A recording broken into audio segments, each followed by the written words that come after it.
السلام علیکم ورحمۃ اللہ وبرکاتہ ان الحمد للہ نحمده ونصلی علی رسولہ الکریم اما بعد۔ کسی بھائی نے یہ کلپ بھیجا ہے جس میں کوئی صاحب مفتی طارق مسعود صاحب کے قربانی کے حوالے سے ایک بیان پر تبصرہ کر رہے ہیں۔ ہونا تو یہی چاہیے کہ یہ کلپ خود مفتی طارق مسعود صاحب کو بھیجا جاتا اور وہ اپنے فتوے کی وضاحت کرتے، لیکن چونکہ مجھ سے سوال کیا گیا تو مختصر جواب عرض کر دیتا ہوں۔ ان صاحب نے مفتی طارق مسعود صاحب کا یہ بیان پیش کیا۔ قصائی جب جانور کو ذبح کرے گا تو اس کو حرام مغز میں چاقو نہیں مارنے دینا، خوب سمجھ لو۔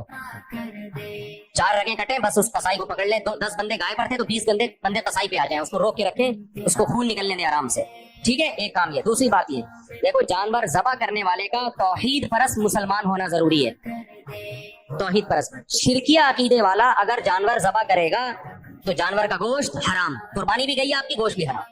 بعض لوگوں کا عقیدہ ہی نہیں پتا ہوتا، بس وہ منہ میں گٹکا ہوتا ہے، وہ ذبح کر رہے ہوتے ہیں، حالانکہ وہ شرک کرتے ہیں، مزار پرست ہوتے ہیں، وہ قبروں پہ سجدہ کرنے والے ہوتے ہیں، یا رسول اللہ مدد، یا علی مدد کے نعرے لگانے والے ہوتے ہیں، یا غوث اعظم مدد کے نعرے لگانے والے ہوتے ہیں۔ تو غلط عقیدے والا آدمی، میں نہیں کہہ رہا ہر ایک پہ شک وہم کرے، لیکن پہلے سے کسی کے بارے میں پتا ہو تو ایسے آدمی سے جانور حلال نہ کروائیں، بہتر یہ کہ خود ذبح کریں۔ عورت بھی جانور ذبح کر سکتی ہے۔ مفتی صاحب نے جو کچھ بیان کیا اس کا خلاصہ یہ ہے کہ قربانی کا جانور ذبح کرنے والے فرد کا عقیدہ توحید پر ہونا لازمی ہے، وہ اہل شرک میں سے نہ ہو، غیر اللہ کی عبادت کرنے والا، یا علی مدد، یا رسول اللہ مدد، یا غوث مدد کے شرکیہ نعرے لگانے والا، قبروں پہ سجدہ کرنے والا نہ ہو۔ اس پر اس مجہول شخص کا یہ تبصرہ کہ ہمارے ہاں تو 80% لوگوں کا یہی عقیدہ ہے، اور اس پہ ناراض ہو کر اس کا مفتی صاحب کے ساتھ بدتمیزی کرنا، مفتی صاحب کو مسخرہ کہنا، اس طرح کے القابات دینا، یہ بالکل باطل اور غلط ہے۔ مفتی طارق مسعود صاحب کی یہ بات اپنی جگہ پہ بالکل صحیح ہے کہ عقیدہ توحید اسلام کا بنیادی رکن ہے۔ پہلے توحید کا اثبات و اقرار ہے، شرک کی نفی اور انکار ہے، اس کے بعد عبادات کا مرحلہ ہے۔ نماز، روزہ، زکوٰۃ، عمرہ، حج، قربانی، صدقہ، جو کچھ بھی عبادات ہیں ان سب کی بنیاد عقیدہ توحید ہے۔ ان عبادات کی قبولیت کی شرط اول عقیدہ توحید ہے۔ اگر عقیدہ توحید درست نہیں اور شرک موجود ہے تو شرک کی موجودگی میں نہ کسی کی نماز قبول، نہ کسی کی قربانی، کوئی عمل قبول نہیں۔ اور یہ جذباتی بات نہیں، یہ کسی مولوی صاحب کا جذباتی فتویٰ نہیں، یہ قرآن حکیم کا فیصلہ ہے، یہ کسی کی ذاتی رائے نہیں ہے۔ قرآن حکیم سورۃ الزمر آیت نمبر 65 مالک کا فرمان سنیے، وَلَقَدْ أُوحِيَ إِلَيْكَ وَإِلَى الَّذِينَ مِن قَبْلِكَ لَئِنْ أَشْرَكْتَ لَيَحْبَطَنَّ عَمَلُكَ وَلَتَكُونَنَّ مِنَ الْخَاسِرِينَ۔ یقیناً آپ کی طرف اور ان لوگوں کی طرف جو آپ سے پہلے تھے وحی کی گئی، اگر آپ نے شرک کیا تو یقیناً آپ کا عمل ضائع ہو جائے گا اور آپ ضرور بضرور خسارہ اٹھانے والوں میں سے ہو جائیں گے۔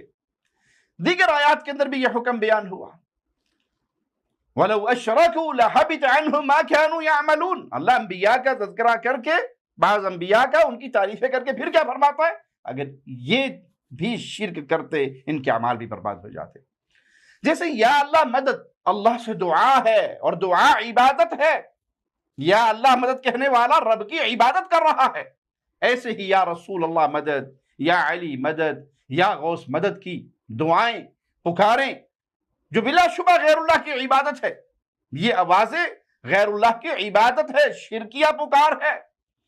اور یہ فتویٰ ہمارا نہیں، یہ فیصلہ محمد الرسول اللہ صلی اللہ علیہ وسلم کا ہے۔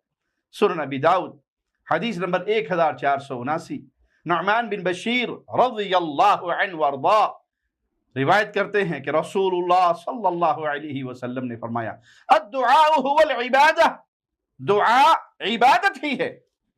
اللہ سے مانگیں گے تو اللہ کی عبادت ہوگی، غیر اللہ سے مانگیں گے تو غیر اللہ کی عبادت، جو یقیناً شرک ہے، اس میں کسی کا کوئی اختلاف نہیں۔ غیر اللہ کی عبادت شرک ہے، کسی کو اللہ کی عبادت میں حصے دار بنانا یہ شرک ہے۔